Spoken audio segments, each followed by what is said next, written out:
Well, hello everybody. I'm here today to talk to you a little bit about this car, the new 718 Cayman GT4. It's a model that we are familiar with, but now in its second iteration has come back stronger than its big brother with small detail differences that have added up to making the car far more potent than it used to be.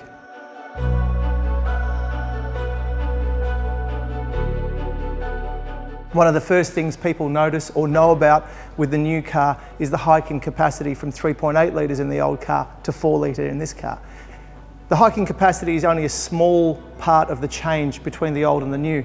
Significantly, the new car features a piezo injector, a fuel injector which was developed in our diesel technology program, which does away with mechanical piston type injectors and now resorts to an electrically stimulated injector based on piezo crystals. This means that we can vaporise fuel more finely and control opening and closing of the fuel injectors more finely. This combines to give the new engine an output of 420 horsepower or 309 kilowatts, which is 35 horsepower more than the old 3.8 litre engine that powered the first generation car.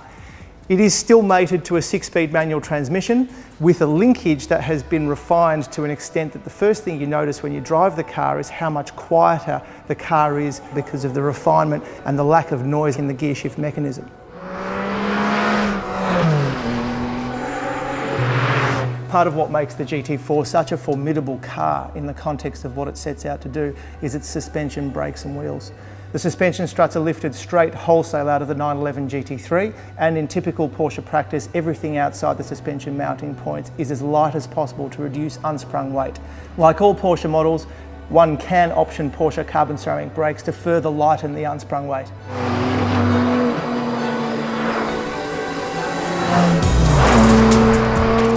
One of the most interesting things about the new GT4 is that even though it doesn't look a great deal different to the previous model, it generates 25% more downforce, and it does that via a number of means.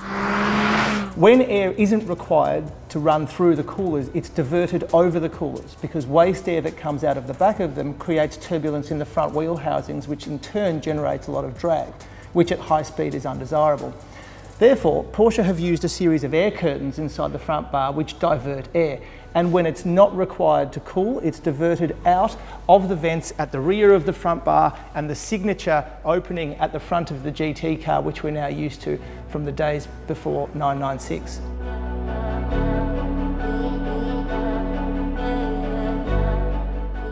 Where the air goes in is one thing, where it comes out is entirely another. The rear styling of the new GT4 is very, very different to the previous car. One will notice that the exhaust outlets are further apart where they used to be close together, and there's a very, very significant reason why. The diffuser, which in the new GT4 is a very, very significant part of the rear end of the car, is designed to allow the air to flow out as quickly as it flows in, thereby creating vacuum under the rear of the car and contributing to that 25% extra downforce. The fixed rear wing, which has been for a long time one of the pieces of styling DNA that differentiates a GT car from the rest of the range, is very, very functional with a much greater surface area than the old car and creating as much as 17 kilos of downward pressure over the rear axle. However, it is down to the fact that the diffuser is so significant and allows egress of the air that enters from the front of the car to get out as quickly as possible that this car has so much more downforce and yet minimal drag. The exhaust outlets are spread apart, whereas in the old car they were close together. That is significantly because the rear diffuser needs to come up through the back of the engine bay, rearward of the gearbox, to allow airflow out of the car. But one of the other really significant differences is that rather than having two independent silencers like the old car had, the new car has one rear silencer which is saddle shaped to go over the top of the rear diffuser, and the exhaust system as a whole creates less back pressure and is much more free flowing than the old cars. Now, interestingly, albeit this being a GT car, as Porsche engineers tend to do, nothing is ever one-sided. This engine has been engineered to generate as much output as possible, torque and power, but there has been consideration paid to emissions and fuel consumption. One will notice when they get in the driver's seat that this is the first time a GT car has had an automatic start-stop button.